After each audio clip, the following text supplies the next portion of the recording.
మన ప్రభు అయిన యేసుక్రీస్తు నామంలో మీ అందరికీ వందనాలు, శుభాలు తెలియజేస్తున్నాను. ముందుగా ప్రకటించిన విధంగానే మరి ఈరోజు మీకు చెప్తా ఉన్నాను. ఇంటి గుట్టు ఈ టాపిక్ ముఖ్యంగా యాకోబు కుటుంబంలో ఉన్నటువంటి ఇంటి గుట్టు అనే విషయాన్ని మీకు చెప్పడానికి మీ ముందుకు రావడం జరిగింది. కాబట్టి మీరందరూ కూడా శ్రద్ధగా వినాలని, అలాగే మీరు స్పందించాలని కూడా కోరుతా ఉన్నాను. చాలా కొద్ది నిమిషాలు, సుమారుగా 15 నిమిషాలు చెప్పాలని ఆశపడుతున్నాను. కాబట్టి శ్రద్ధగా వినండి. నేను ప్రారంభిస్తున్నాను. ఇది యాకోబు కుటుంబంలో జరిగినటువంటి ఇంటి గుట్టు ఎలా ఉంది, వాళ్ళు ఏ రీతిగా ఇంటి గుట్టు వాళ్ళు జాగ్రత్తగా కాపాడుకున్నారో అనే విషయాన్ని చెప్తాను చూడండి. ముందుగా అసలు ఇంటి గుట్టు అనేది దాని యొక్క మూలం ఏంటో చెప్తాను. అలాగే యాకోబు యొక్క కుటుంబం యొక్క మూలం కొద్దిగా ఉపోద్ఘాతాన్ని చెప్తే కొద్దిగా మీకు అర్థమవుద్దని నేను చెప్పడానికి ప్రయత్నం చేస్తాను. అబ్రహాం కుమారుడు ఇస్సాకు, అలాగే ఇస్సాకు రెబెకాల కుమారులు ఏశావు, అలాగే యాకోబు. ఇప్పుడు ఏశావు ప్రక్కన పెడితే మనం ఇప్పుడు యాకోబు కుటుంబం చూస్తాం. ఎందుకంటే యాకోబు యొక్క కుటుంబం చాలా ప్రత్యేకమైనది. ఇతని జీవితంలో అనేక రకాల ఒడిదుడుకులు జరుగుతూ ఉంటాయి. నిజానికి ఇస్సాకు పెళ్లి వయసు 40 సంవత్సరాల వయసులో ఇస్సాకు పెళ్లి జరిగింది. అలాగే ఇస్సాకు యొక్క కవల పిల్లలు ఎవరు? ఏశావు, యాకోబు. అయితే ఏశావుకి 40 సంవత్సరాల వయసు వచ్చినాటికి, 40 సంవత్సరాల వయసులోనే ఏశావు కూడా పెళ్లి చేసుకున్నాడు. మరి యాకోబుకి పెళ్ళి ఎందుకు అవ్వలేదు? మీకు ఒక విషయం తెలుసా? మీకు ఆశ్చర్యం కలిగించే సంగతి చెప్తున్నా, వినండి. ఇప్పుడు యాకోబు పెళ్లి చేసుకునే సమయానికి వయసు ఎంత అనుకుంటున్నారు? సరిగ్గా 84 సంవత్సరాలు. ఎక్కడ జరిగింది? మామ ఇంటి దగ్గర జరిగింది, పద్దనరాములో. కానీ యాకోబు తండ్రి ఇంటి నుంచి ఎప్పుడు బయలుదేరాడు అంటే సుమారుగా 77 సంవత్సరాల వయసులో ప్రాణ భయంతో మామగారింటికి పారిపోయాడు. ఆ తర్వాత అక్కడ మళ్ళా 7 ఏళ్ళు కొలువు చేశాడు. కాబట్టి ఈ 77 మొత్తం కలుపుకుంటే 84 సంవత్సరాల వయసులో పెళ్లి పీటల మీదకి ఎక్కాడు ఈ నవయౌవన కుమారుడు యాకోబు గారు. ఇప్పుడు అక్కడికి వెళ్ళిన తర్వాత బాగానే ఉంది. వాళ్ళ అమ్మ నాన్న ఏం చెప్పారంటే, వెళ్ళినప్పుడు నువ్వు అక్కడ నా మామ ఇంటికి వెళ్ళి అక్కడ ఆయన యొక్క కుమార్తెలలో ఒకదాని నువ్వు పెళ్లి చేసుకో అని చెప్పి పంపించాడు ఇస్సాకు. చెబితే వచ్చాడు. వచ్చిన తర్వాత మొట్టమొదటికి ఇతనికి ఎవరు కనిపించారంటే రాహేలు కనిపించింది. రాహేలు చూడడానికి చాలా మిక్కిలి చక్కని వాక్యంలో ఉంది. ఎందుకంటే శారా, రెబెకా, రాహేలు వీళ్ళు ముగ్గురు కూడా చాలా అందమైన వారు అనే వాక్యం చెప్తూ ఉంది. ఈ ముగ్గురు కూడా వారి యొక్క జీవితాల్లో చాలా నష్టాలు అనిపించారు. వీళ్ళు పిల్లల కోసం పరితపించిపోయారు. వీళ్ళందరూ చాలా వేదన అనిపించారు. అయితే రాహేలును చూసిన వెంటనే యాకోబు ప్రేమించాడు. సరే, అంతవరకు బాగానుంది. అయితే అన్నాడు, మామతో చెప్పాడు అక్కడ, ఇంకో నేను రాహేలు కోసము ఏమని చెప్తాడు ముందు, బాబు నాకు 1 నెల ఉన్న తర్వాత నీకు ఎంత జీతం కావాలో చెప్పు అని అడుగుతాడు మామగారు. అయితే రాహేలు కోసం నేను 7 సంవత్సరాలు నీకు కొలువు చేస్తాను, అంటే పాలేరుతనం చేస్తాను అన్నాడు. ఎన్ని? 7 సంవత్సరాలు. అప్పటికి యాకోబు వయసు 77 సంవత్సరాలు. అంటే పెళ్లి చేసుకునే సమయానికి వయసు ఎంత ఉంటుంది? 84 సంవత్సరాల వయసులో పెళ్లి జరిగింది.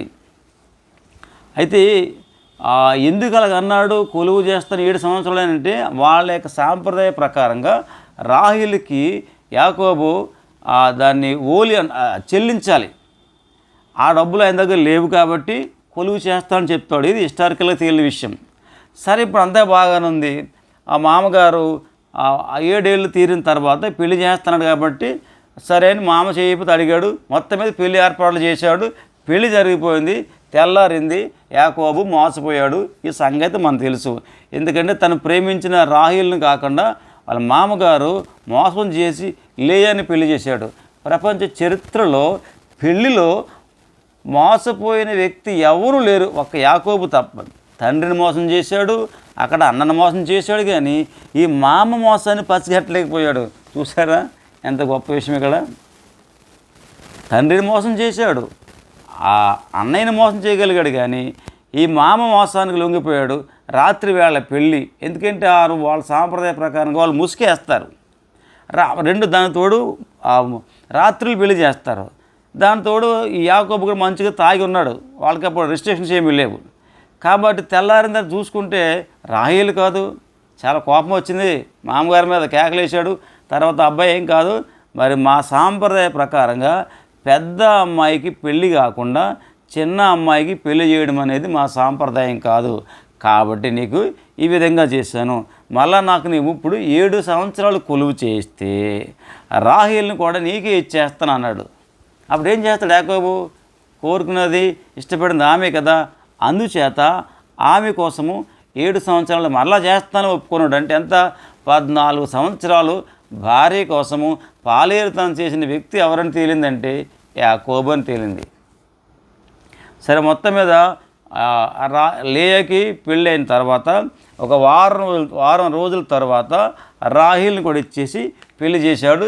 ఇంతవరకు బాగానే ఉంది, సంతోషం. ఇప్పుడు యాకోబు 2 భార్యలను సంపాదించుకున్నాడు. వీళ్ళకి ఆ మామగారు చెరకు దాసినిచ్చాడు, జిల్ఫా బిల్హా ఇద్దరిని కూడా ఇచ్చాడు. అంతా బాగుంది. సుమారుగా ఒక 20 సంవత్సరాల తర్వాత అక్కడ పరిస్థితులు మారిపోయాయి. చాలా కాలం 10 సార్లు జీతాన్ని మార్చాడు మామగారు. ఇవన్నీ అనుభవించాడు, బాధలు పడ్డాడు, నోరు మూసి కూర్చున్నాడు ఏం చేయలేక. ఆఖరికి ఒకసారి అల్లుడు మరి అంటాడు, యాకోబు నేను వెళ్ళిపోతాను, ఇక్కడ ఉండను, నన్ను పంపించి అన్నాడు. అలా కాదు, నీకు ఎంత జీతం కావాలో చెప్పు, ఇస్తా అన్నాడు. నాకు జీతం వద్దు, నాకు ఇదిగో మచ్చలు కానీ పొడలు కానీ ఉన్నటువంటి ఆ యొక్క గొర్రెలు మేకలు నాకు ఆస్తి అవుతుంది, అది చాలు అంటాడు. అప్పుడు వాళ్ళ మామగారు సరే అన్నాడు. మొత్తం మీద ఇద్దరు ఒప్పుకున్నారు. ఒప్పుకున్నాక ఏం జరిగిందంటే ఈ మచ్చలు ఈ పొడలు ఇవన్నీ ఎక్కువైపోయినాయి. ఈ రకంగా ఈ ఆస్తం యాకోబుకి వచ్చేసింది, లాభానికి తక్కువైపోయింది. ఇది పరిస్థితి. ఈ పరిస్థితుల్లో అక్కడ ఏం జరిగింది అనేది ఇది అసలు విషయం. అది ఆదికాండం 31వ వచనంలో ఈ విధంగా ఉంది. లాబాను కుమారులు మన తండ్రికి కలిగినది యావత్తును యాకోబు తీసుకుని మన తండ్రికి కలిగిన దాని వలన ఈ యావదాస్తి సంపాదించినని చెప్పుకునిన మాటలు యాకోబు వినెను. వాళ్ళు చెప్పుకున్నారు ఆ లాబాను కుమారులు, అరే యాకోబు మన తండ్రి యొక్క ఆస్తి అంతా తీసేసుకున్నాడు, దోచేసుకున్నాడు, అంతా ఆయనకి యాకోబుకి వెళ్ళిపోయిందిరా బాబు, మన తండ్రికి ఇంకేమీ లేదు అని వాళ్ళు మాట్లాడుకుంటున్నారు. ఈ మాటలు యాకోబు విన్నాడు. అంటే వాళ్ళు ముఖం మార్చుకున్నారు. ఇంకో విషయం చెబుతా. మరియు అతడు లాబాను ముఖము చూచినప్పుడు అది నిన్న మొన్న ఉండినట్లు అతని ఎడల ఉండలేదు. ఇప్పుడు మామగారి ముఖం చూస్తే మామగారి ముఖం మాడిపోయింది, మార్చుకున్నాడు, చిరుబూరులు ఆడుతున్నాడు. యాకోబు అంటే పట్టించుకోవట్లేదుగా, చాలా కోపంగా ఉన్నారు వీళ్ళందరూ కూడా. లాబాను కానీ లాబాను కుమారులు కానీ వీళ్ళందరూ కూడా ఈ యాకోబు మీద ఒక విధంగా పగబట్టినట్లు అయిపోయింది. ఈ పరిస్థితులు యాకోబు ఒంటరి వాడిగా అయిపోయాడు. ఇప్పుడు యాకోబు దొంగతనం ఏం చేయలేదు. నిజానికి ఏమన్నాడు? మచ్చలున్నా పొడలున్నా అది నాకు అవుతుంది ఆస్తి అన్నాడు. తప్పేముంది? దేవుడు అది ఏర్పాటు చేశాడు. ఈయనేం చేయలేదు కదా, మోసమేం చేయలేదు కదా, మరి ఎందుకు వాళ్ళు ముఖం మార్చుకోవాలి? సరే, మొత్తం ముఖం మార్చుకున్నారు, సరిగా లేరు. మరి అక్కడ సంతోషం లేదు ఆయనకి. ఏం చేస్తాడు? ఈ పరిస్థితుల్లో యాకోబు ఏం చెయ్యాలి? అప్పుడు దేవుడు ఎంటర్ అయ్యాడనమాట. అంటే యాకోబు ఒంటరివాడు అయ్యాడు. మామగారు కానీ మామగారు లాబాను కానీ ఆ లాబాను పిల్లలు కానీ వాళ్ళందరూ కూడా యాకోబుకి యాంటీగా అయిపోయారు. కేవలం అక్కడ ఉన్నటువంటి రాహేలు అంటే భార్యలు రాహేలు మరియు లేయా వీళ్ళిద్దరే యాకోబుతో ఉన్నారు. నిజానికి ఇక్కడ ఒక విషయం చెప్పాలి. యాకోబు రాహేలుని ప్రేమించాడు కానీ లేయాని ప్రేమించలేదు. యాకోబు ఎప్పుడు కూడా రాహేలు చుట్టూనే తిరుగుతూ ఉంటాడు, అసలు లేయాని పట్టించుకోలేదు. నిజానికి యాకోబు కనుక ఇస్సాకు దగ్గరే ఉండి, ఎలాగైతే అబ్రహాము ఇస్సాకు కోసము తన యొక్క పనివాడిని పంపించాడో, నా దేశానికి వెళ్ళి ఆ అమ్మాయిని తీసుకురమ్మంటే, అప్పుడు ఈ లాబాను చెల్లి కదా రెబకా, ఈ రెబకాను తీసుకొచ్చారు కదా. రెబకాను తీసుకొస్తే ఇక్కడ పెళ్లి చేసుకున్నాడు ఇస్సాకు. అది ఎవరు ఏర్పాటు చేశారు? అబ్రహాం తెలివిగా చేశాడు. అలాగే ఇస్సాకు చేశాడా? చేయలేదు. ఏం చేశాడు? ఇస్సాకు ఏకంగా కొడుకునే పంపేశాడు. ఎందుకు పంపాడంటే ప్రాణ భయం వచ్చింది అక్కడ. ఎందుకంటే ఇక్కడ ఉంటే ఏశావు చంపేస్తాడని ఆ ప్రాణ భయం చేత ఇక సమయం లేక ఆలోచన లేకుండా కొడుకుని పంపించాడు. కొడుకుని పంపితే అక్కడ ఏం జరిగింది? మొట్టమొదటికి మీకు రాహేలు కనిపించింది. కానీ పెద్ద కుమార్తె ఎవరు? లేయమ్మ గారు. చిన్న కుమార్తె రాహేలు. మరి వాళ్ళ సాంప్రదాయం ఏం చెప్తుంది? పెద్ద అమ్మాయికే ముందు పెళ్లి జరగాలి. ఒకవేళ అబ్రహాము పంపించినట్టుగానే పనివాడిని అంటే అమ్మాయిని తీసుకురమ్మని ఇస్సాకు కూడా అబ్బాయి యాకోబుకి పెళ్లి చేయాలి, నువ్వు వెళ్ళి మా ప్రాంతానికి వెళ్ళి ఆ కుమార్తెని తీసుకురాటప్పుడు ఏం జరిగేదంటే వారి యొక్క కుటుంబంలో పెద్ద అమ్మాయి లేయా కాబట్టి వాళ్ళు మొట్టమొదటిగా వారి సాంప్రదాయ ప్రకారంగా లేయాకి పెళ్లి చేస్తారు కాబట్టి ఆ లేయాని తీసుకొచ్చుండేవారు. కానీ ఏం జరిగింది? ఈ రకంగా చేయకపోవడం వల్ల యాకోబు వెళ్ళాల్సి వచ్చింది. యాకోబు వెళ్ళడం వల్ల మొత్తం పరిస్థితులు తారుమారైపోయాయి. కానీ నిజానికి దేవుని యొక్క ఉద్దేశములో అంటే యాకోబుకి భార్యగా ఎవరు ఉండాలి అనేది దేవుని యొక్క ప్రణాళికలో ఉన్నది మాత్రము లేయా మాత్రమే. అయితే మీరు ఎలా చెప్పగలరండి అనుకోవచ్చు. మీరు చెప్తాను చూడండి, మీకు చాలా ఆశ్చర్యం కలుగుతుంది. ఇది లేయమ్మ గారిని ఎలా చెప్పగలగండి మీకంటే, యేసు ప్రభువారి లోకానికి రావాలి, ఇది ప్రణాళిక. దేవుడేమన్నాడు ఇస్సాకు రెబెకాలతో? మీకు ఇద్దరు పిల్లలు కవలున్నారు, వాళ్ళలో పెద్దవాడు చిన్నవానికి దాసుడగురు అని చెప్పాడు దేవుడు. అది వాగ్దానం. అది వాళ్ళు పట్టించుకోలేదు. అయితే వాళ్ళు లోక సంబంధంగా వాళ్ళు ఆలోచించుకున్నారు, వాళ్ళు ఊహించరు వాళ్ళు. కానీ దేవుని యొక్క ఉద్దేశము, దేవుని యొక్క తలంపు, దేవుని యొక్క ప్రణాళిక అది కాదు. కాబట్టి వాళ్ళకి అర్థం కాక వాళ్ళు వేరేగా చేశారు. ఇప్పుడు ఈ విషయాన్ని మరలా చెప్తాను చూడండి. దేవుని యొక్క ఉద్దేశంలో ఉన్నది లేయమ్మ గారు అని ఎలా చెప్తానంటే, ఇప్పుడు యేసు ప్రభువారు లోకానికి రావాలి. యేసు ప్రభువారు యోధా గోత్రపు సింహం ఆయన. మరి ఎవరు ఈ యోధా అంటే లేయమ్మ గారి కుమారుడే ఈ యోధా, గుర్తుపెట్టుకోండి. మరి యాకోబు అసలు లేయని అసలు ప్రేమించడం లేదు, అది పట్టించుకోవడం లేదు, అది కేవలం వదిలిపడేసాడు, పట్టించుకోవట్లే. కానీ దేవుడు అప్పుడు ఏం చేశాడు? యాకోబు రాహేలుని ప్రేమిస్తున్నాడు, లేయని పట్టించుకోవడం లేదు. అందుచేత దేవుడు లేయా గర్భాన్ని తెరిచాడు, రాహేలు గర్భాన్ని మూశాడు.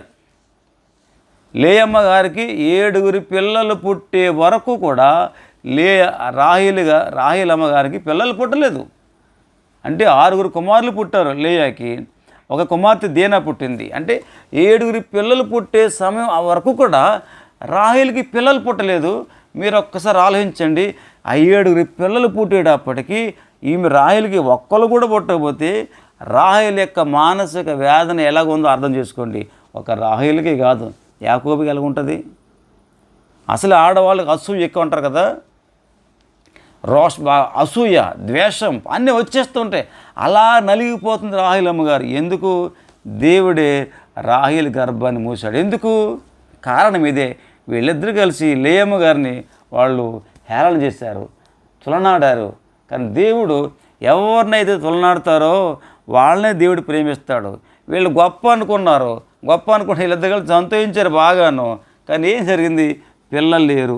లేయమ్మ గారికి 7 పిల్లలు పుట్టిన తర్వాత మాత్రమే అప్పుడు రాహేలు ప్రార్థన చేసినట్టు వాక్యంలో. ఆ తర్వాత యాకోబు ప్రార్థన చేశాడు. అప్పుడు యోసేపు జన్మించాడు. ఆ యోసేపు జన్మించిన తర్వాత దేవుడు అంటాడనమాట, అప్పుడు మీరు వెళ్ళిపోండి. అప్పుడు పరిస్థితులు ఇవే. మామగారు మొహం మార్చుకున్నాడు, లాబాను యొక్క పిల్లలు మొహం మార్చుకున్నారు. యాకోబుని పట్టించుకోవడం లేదు, సరిగా ప్రేమించడం లేదు, సరిగా చూడటం లేదు. పరాయి దేశంలో ఎవరు పట్టించుకోకపోతే ఎలా ఉంటుంది చెప్పండి? సొంత మామగారే, సొంత బామర్దులే అతను పట్టించుకోకపోతే, ప్రేమించకపోతే, చూడకపోతే మనసులో ఎంత బాధ కలుగుతుంది? అటువంటి బాధలో ఉన్నాడు ఇప్పుడు ఈ యాకోబు.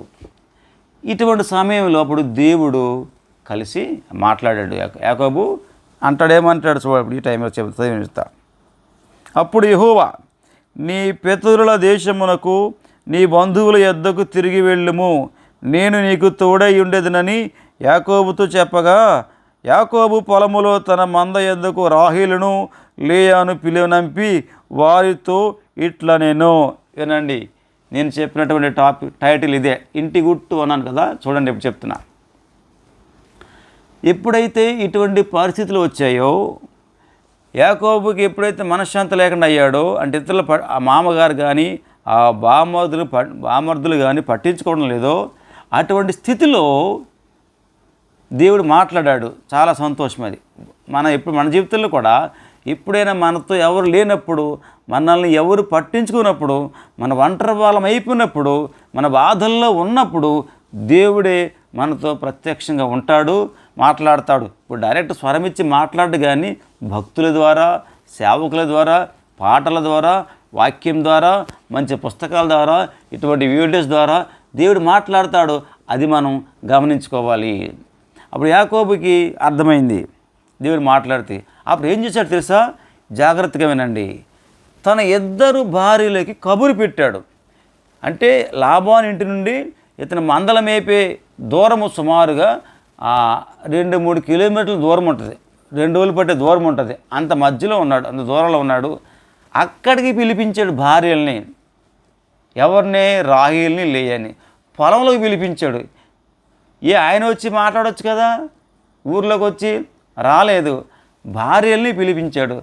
పిలిపిస్తే వాళ్ళు అనాలి కదా, ఇదేంటి పొలంలోకి మేమెందుకు అయ్యా బాబు, ఏంటి చెప్పు, ఏదో చెప్పేస్తే సరిపోద్ది కదా అని రాహేలమ్మ గారు కానీ లేయమ్మ గారు కానీ అనాలి. ఎక్కడ అన్నట్టు ఉన్నది రికార్డు, ఏమీ అనలేదు. మరి ఏం చేశారు వాళ్ళు? రాత్రి వేళ వచ్చారు.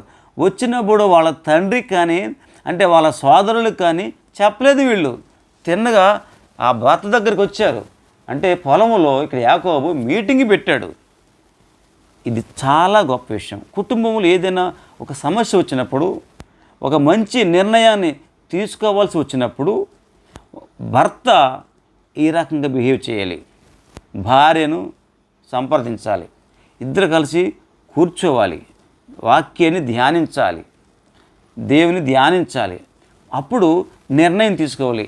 యాకోబు ఈ విషయంలో చాలా రైట్ స్టెప్, అద్భుతమైన స్టెప్ వేశాడు. అయితే ఇక్కడ కంపారిజన్ చెప్తాను చూడండి.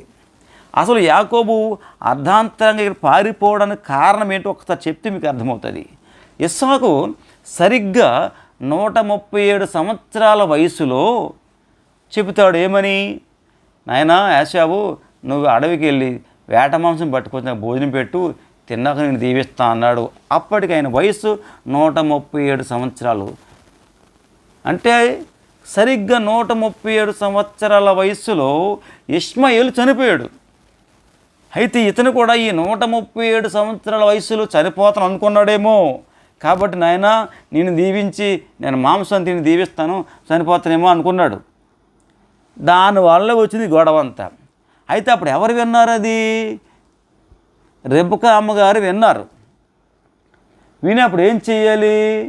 దగ్గరికి వెళ్ళి, అదేంటండి పెద్దవాడు చిన్నవాడికి దోసలేకుండా దేవుడు చెప్పాడు కదా, వాక్యం ఉంది కదా, మీరేంటి పెద్దోడిని దీవిస్తానంటున్నారేంటి అని అడగాలి. లేదా అది పూర్తిగా దేవుని కానీ వదిలేసి ఉండాలి. ఈ రెబెకా అమ్మగారు అది చేయలేదు. భర్తను సంప్రదించలేదు, ఆ విషయం అడగలేదు, పోనీ దేవునికి చెప్పలేదు. కానీ ఏం చేశారు? ఆమె సొంతంగా నిర్ణయం తీసుకుంది.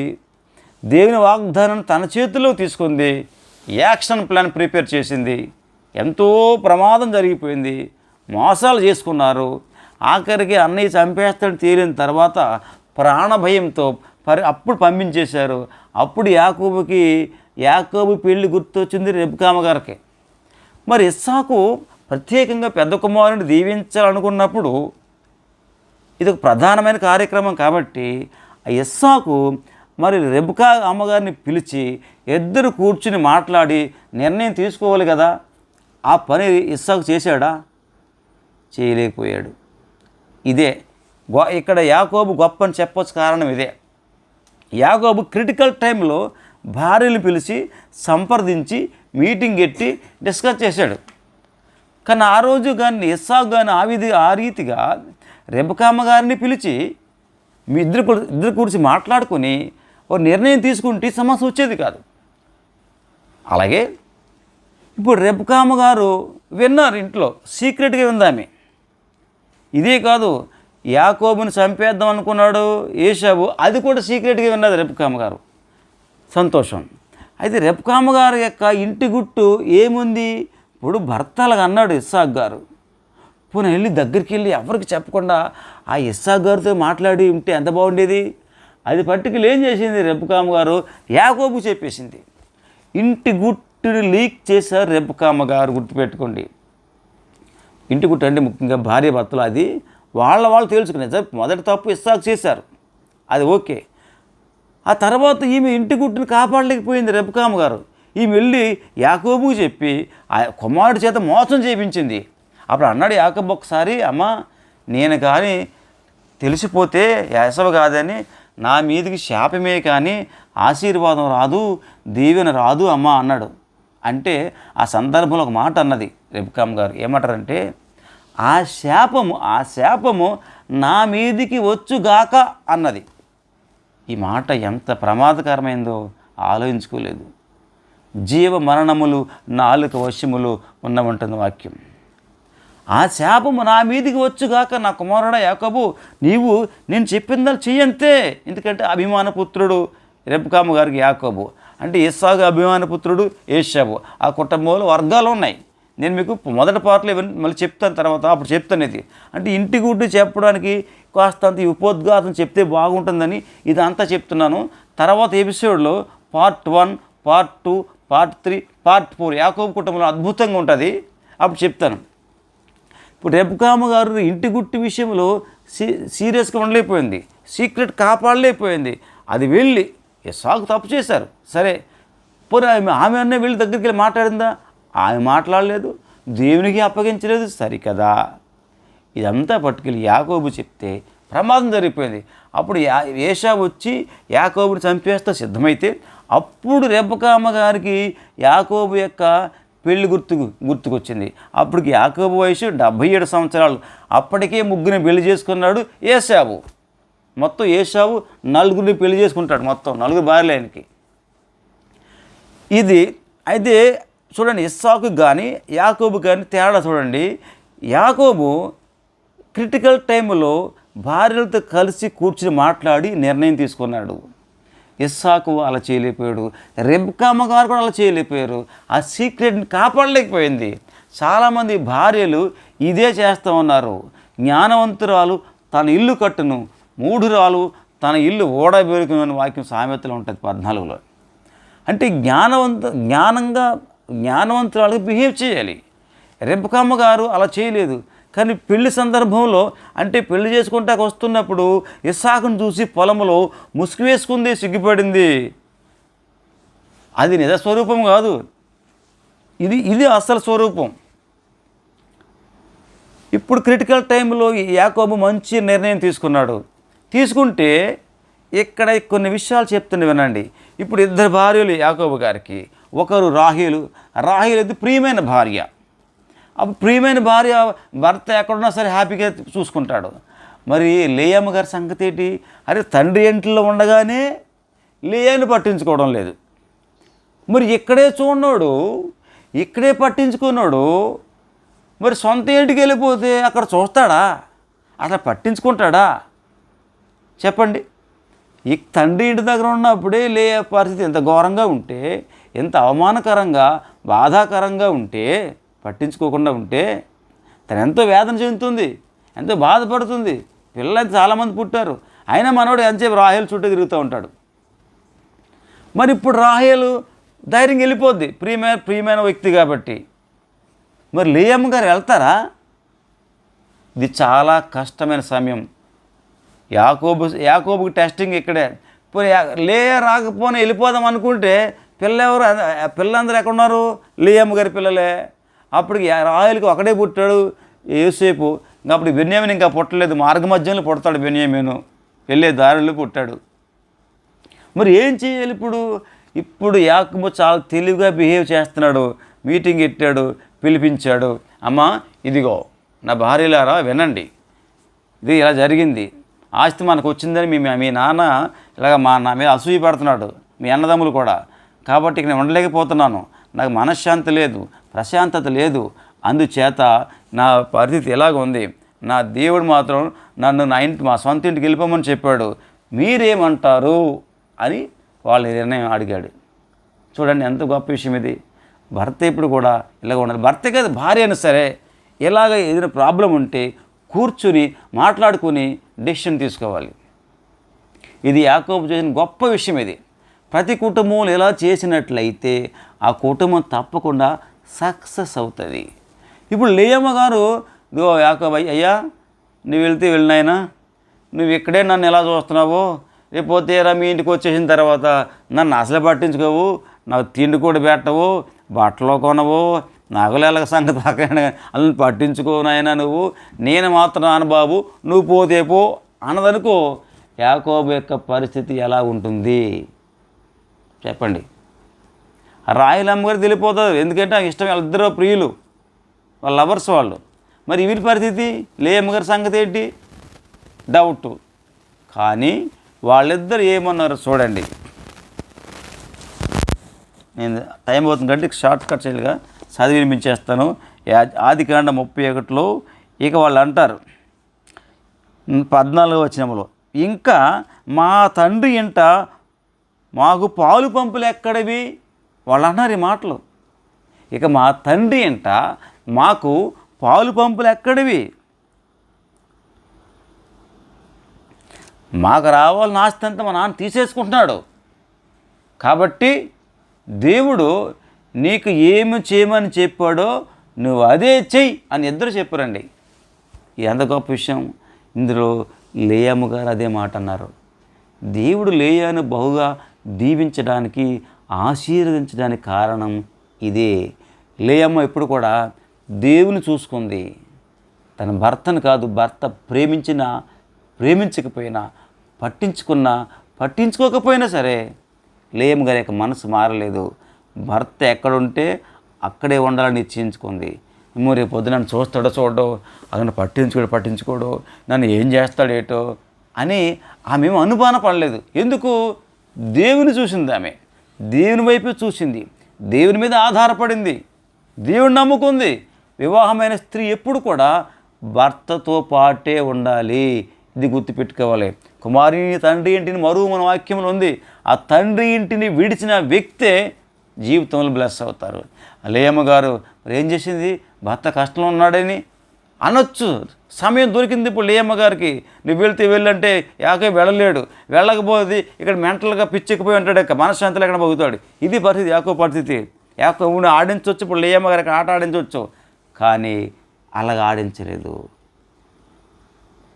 భర్త కష్టాలు ఉన్నప్పుడు మీరేం చేస్తున్నారు? సహాయం చేస్తున్నారా? ఇంకా రెచ్చగొడుతున్నారా? ఇంకా నలిగిపోయేలా చేస్తున్నారా? ఇంకా వేదనకు గురయ్యేలా చేస్తున్నారా?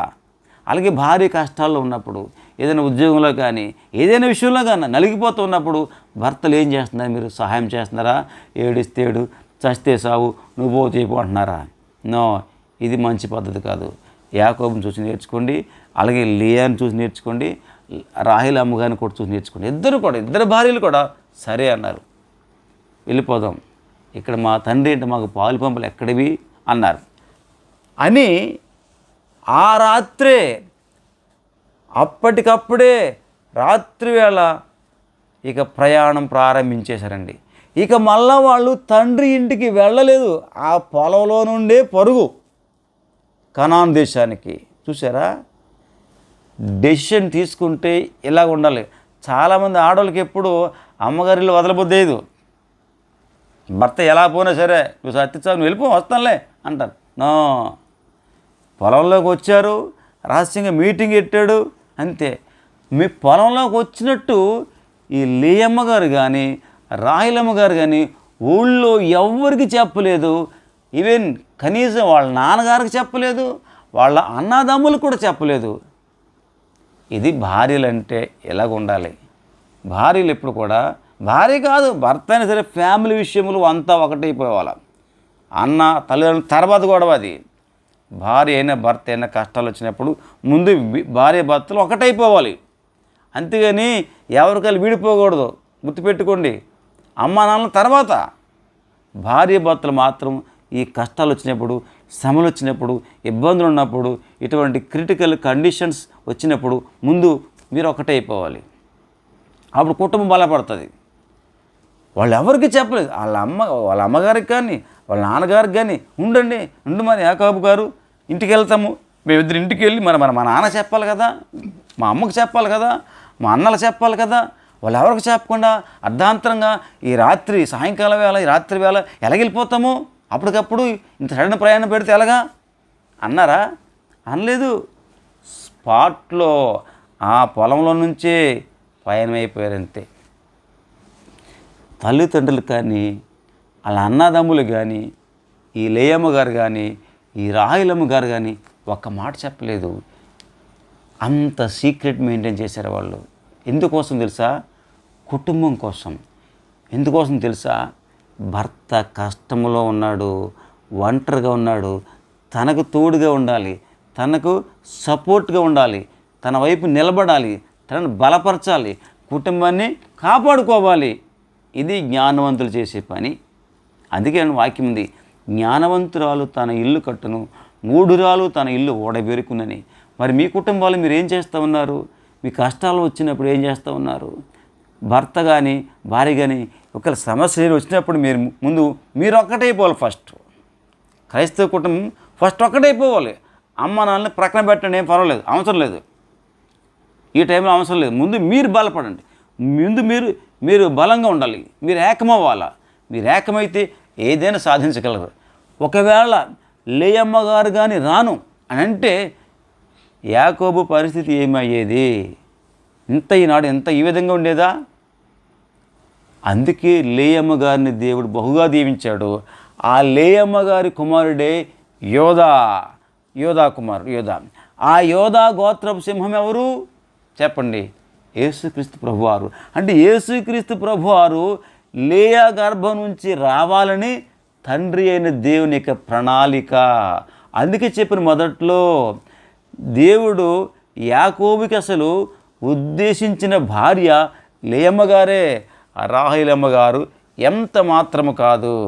అది తన స్థానాన్ని విడిచి తను ఆ ప్రాణ భయం చేత ఆ మామగారింటికి వెళ్ళడం చేత ఈ రాహేలును చూసి పొరపాడి అక్కడ రాహేలమ్మ గారిని ఇష్టపడ్డాడు.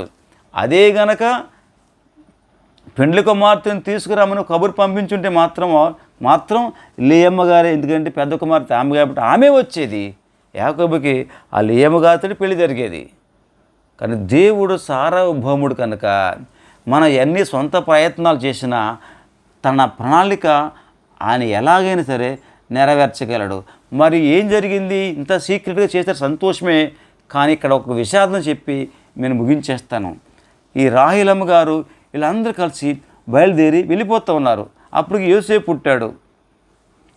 ఆ తర్వాత ఇల్లు మధ్యలో యోధా ఎఫ్రాతా మార్గం దగ్గర అప్పుడు బెంజమిన్ అంటారు కదా, బెన్యామీన్ ప్రసవించే సమయంలో ఈ రాహేల్ అమ్మగారు చనిపోయారు. ఓ బెనోని అన్నది, అంటే నా దుఃఖపుత్రుడా అని చనిపోయింది ఆమె. అది యాకోబు అతనికి కాదు, నా కుడి చేతి పుత్రుడు అంటాడన్నమాట. బెన్యామీన్ అంటాడు, ఇతడు నా కుడి చేతి పుత్రుడు అంటాడు. ఎప్పుడైతే రాహేలు ఆ మార్గమధ్యంలో చనిపోయిందో యాకోబు చచ్చినట్టు లైఫ్లో. అంటే దేవుడు యాకోబుని సరిచేసే విధానం ప్రాసెసింగ్ ప్రారంభమైంది. ఫస్ట్ రాహేలమ్మ గారి మధ్యలోనే రాలిపోయారు. అది ఆ కానాను ప్రాంతంలోకి వచ్చేసారు. యోధా, బెత్లెహేము, ఎఫ్రాతా అన్న ప్రాంతంలోనే అక్కడ చనిపోయారు. కానీ ఒక్క విషయం చెప్తాను చూడండి. యాకోబు ఎంతో ఇష్టపడ్డాడు రాహేలమ్మ గారిని, లేయమ్మ గారిని ఇష్టపడలేదు కదా. కానీ యాకోబు జీవితంలో రోజు పాఠాలు నేర్చుకున్నాడు. ఆ తర్వాత ముందుగా దీనాను ఆ రోజు షెకెములో వాళ్ళ కుమారుడు పాడు చేస్తాడు. అప్పుడు హీనగాథ జరిగింది. ఆ తర్వాత రాహేలు మరణం జరిగింది. ఆ తర్వాత రూబేను తండ్రి దాసితో వెళ్ళడం జరిగింది. ఆ తర్వాత యోధా తామారుతో వెళ్ళడం జరిగింది. ఇవన్నీ పొరపాట్లు నలిగిపోడు యాకోబుని దేవుడు నల్లగొట్టడి ప్రాసెస్. అంటే ఇది సెకండ్ పార్ట్. అంటే మామ ఇంటి నుంచి తండ్రి ఇంటికి పయనం అనే పార్ట్లో ఇది తర్వాత చెప్తాను. ఈరోజు కేవలం నేను ఇంటి గుట్టు అని చెప్పడానికి మాత్రమే చెప్పాను. అయితే కాస్త ఉపోద్ఘాతం చెప్పాలి కాబట్టి ఇన్ని విషయాలు చెప్పాను. సరే, ఇప్పుడు విందాం, మరొకసారి ఫైనల్ చేస్తాను. యాకోబు పెళ్లిపేటలు ఎక్కినాటికి యాకోబు యొక్క వయసు 84 సంవత్సరాలు. తండ్రి ఇంటి నుంచి పారిపోయి వస్తున్నప్పుడు 77 సంవత్సరాలు. అప్పటికే వాళ్ళన్న యాసావుకి 4 పెళ్లి చేసుకున్నాడు. 137 సంవత్సరాల వయసులో చనిపోతాను అనుకున్నటువంటి ఈ ఇస్సాకు 180 సంవత్సరాలు బతికాడు. అంటే ఎక్స్ట్రా 43 సంవత్సరాలు బతికాడు. ఒక విషయం చెప్పాలి, మోసం చేసి అప్పుడు చెప్పింది కదా తల్లి రెబ్కామ్ గారు, నా కుమారుడా నేను చెప్పినాడు చెయ్యి, నీకు పర్లేని చెప్పింది కదా అంటే అప్పుడు అన్నాడు, అమ్మ నా మీద శాపం వచ్చేద్దామంటే నో ఆ శాపము నా మీదకి వచ్చుగాక అన్నది కదా అని పంపించింది. ఆ పంపించిన తర్వాత 20 సంవత్సరాలు ఉన్నాడు, నీకు మళ్ళీ కబురు పంపిస్తాను రా అని చెప్పింది. కానీ కబురేం పంపలేదు. ఎందుకంటే అప్పటికి రెబ్కా అమ్మగారు చనిపోయారు. రెబ్కా ఎప్పుడు చనిపోయిందో తెలీదు. అయితే ఇస్సాకు పుట్టిన 37 సంవత్సరాలు బతికింది ఎవరు? శారమ్మ గారు. కానీ యాకోబు వెళ్ళిన తర్వాత ఈ రెబ్కా అమ్మగారు ఎప్పుడు చనిపోయారో మాత్రం బైబిల్లో రికార్డు లేకుండా చేశాడు దేవుడు. ఎందుకంటే మోసం చేసింది, భర్తను మోసం చేసింది రెబ్కా అమ్మగారు, కుమారుడికి మోసం నేర్పించింది. ఆ శాపము నా మీదికి వచ్చుగాక అన్నది, చనిపోయింది. ఆ తిరిగి ప్రయాణం యాకోబు వచ్చేటప్పటికి అనుకుంటాడు, మా అమ్మకి అన్నీ చెప్దాం అనుకున్నాడు. తీరాబోదు వచ్చేటప్పుడు తండ్రి మిగిలాడు, తల్లి లేదు. రెబ్కా అమ్మగారు చనిపోయారు. అంచేత దేవుడు యాకోబు జీవితంలో చాలా పాఠాలు నేర్పించి తీసుకొచ్చాడు. అలాగే రెబ్కా అమ్మగారికి నేర్పించాడు. శారామ్మ గారు కూడా ఇస్సాకుకి పెళ్లి చేయలేకపోయారు, ఎందుకంటే పొరపాటు వల్ల. రెబ్కా కూడా ప్రియమైన కుమారుడు పెళ్లి చేయలేకపోయింది. యాకోబుని పంపించేటప్పుడు ఇదే నా ప్రియమైన కుమారుడు యాకోబుని చూడడం ఆఖరిసారి, నా ప్రియమైన కుమారుడితో మాట్లాడటం ఇదే ఆఖరి మాటలు అని రెబ్కా అమ్మగారు అనుకోలేదు. అలాగే యాకోబు కూడా నా ప్రియమైన తల్లిని చూడడం ఇదే ఆఖరిసారి, నా తల్లితో మాట్లాడటం ఇదే ఆఖరిసారి అని యాకోబు అనుకోలేదు. జాగ్రత్త సుమా, దేవుడు ఎప్పుడు పనిలోనే ఉంటాడు. గాడ్ ఈజ్ ఎట్ వర్క్ అంటారు.